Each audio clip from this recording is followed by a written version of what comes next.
Hablar de la historia de la Fórmula 1 es hablar de una época importante del automovilismo mundial, teniendo en cuenta también de que estamos hablando sobre todo de la categoría más importante del mundo.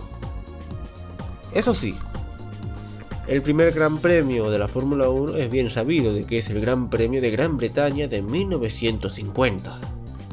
Pero lo cierto es que no es el inicio, como se dice, en sí, porque la Fórmula 1 tenía sus antecedentes. Pero sí es cierto de que en 1950 se inicia el campeonato de Fórmula 1.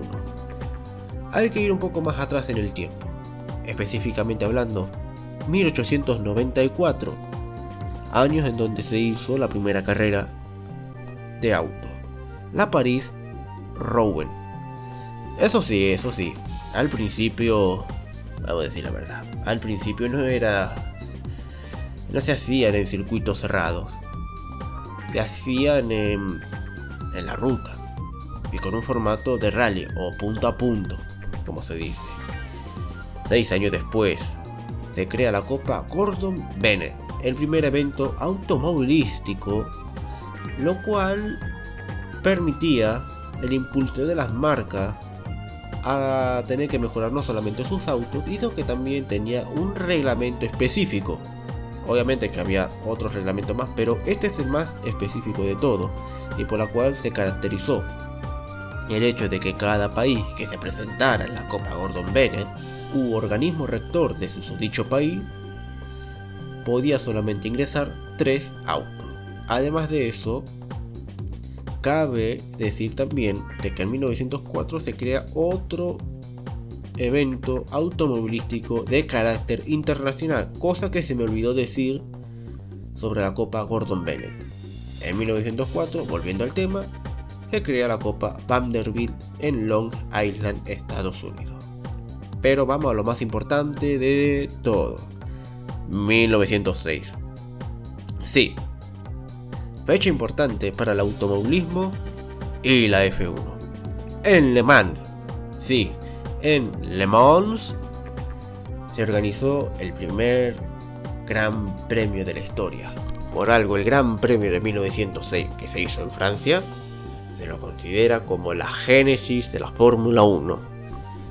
Eso sí, voy a ser repetitivo en esto.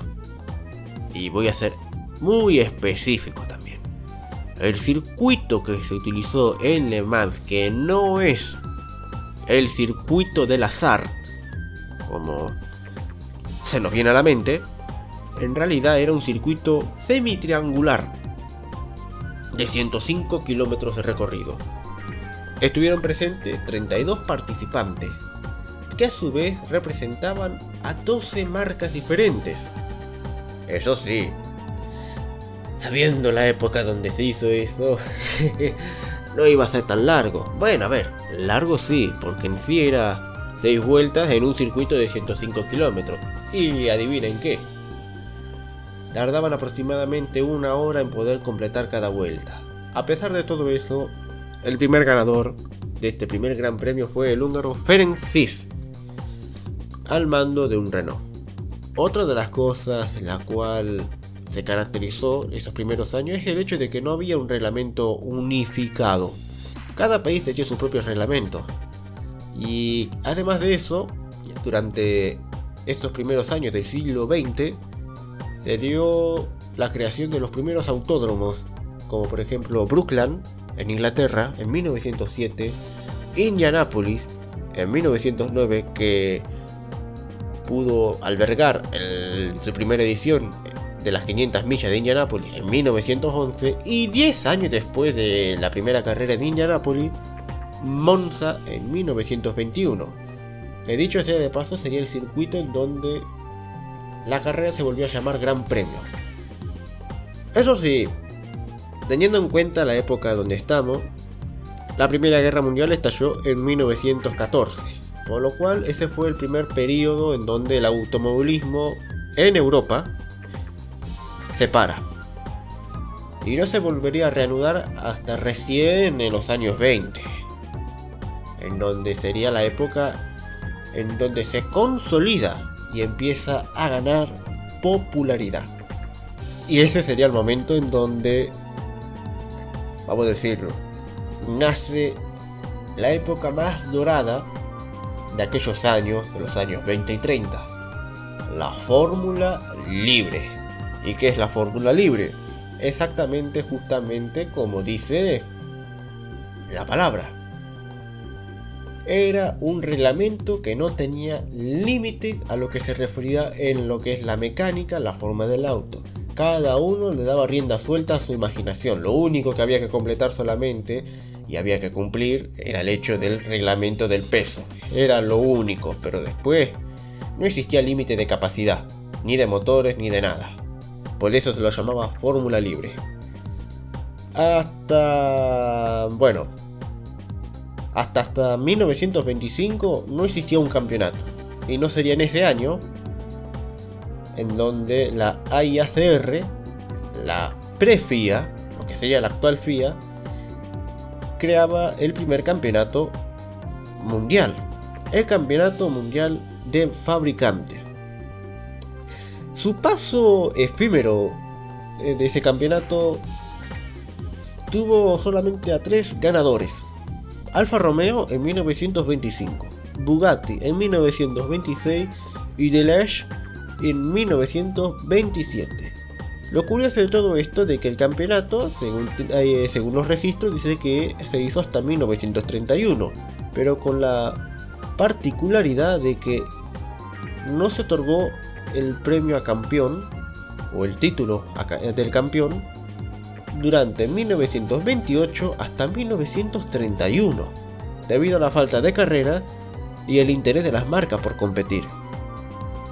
Esto hizo que la AIACR creara en ese año, en los años 30, en 1931, el Campeonato Europeo de Pilotos. Y acá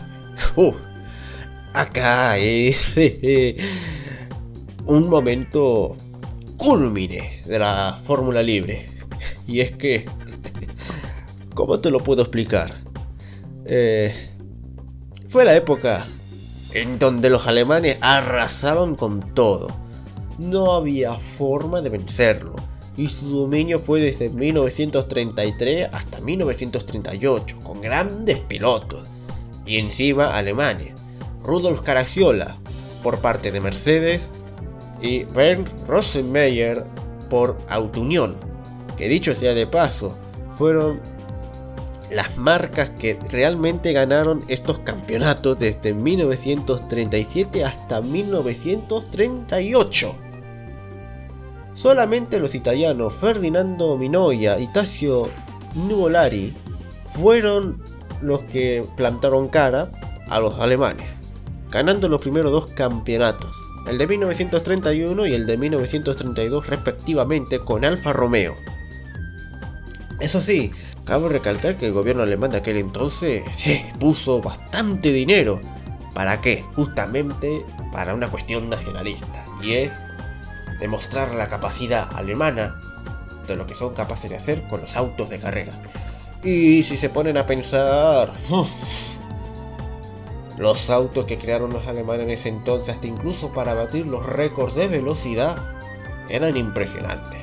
Pero me estoy yendo del tema, porque como se dice, toda época dorada, como lo fue la Fórmula Libre, tiene su final.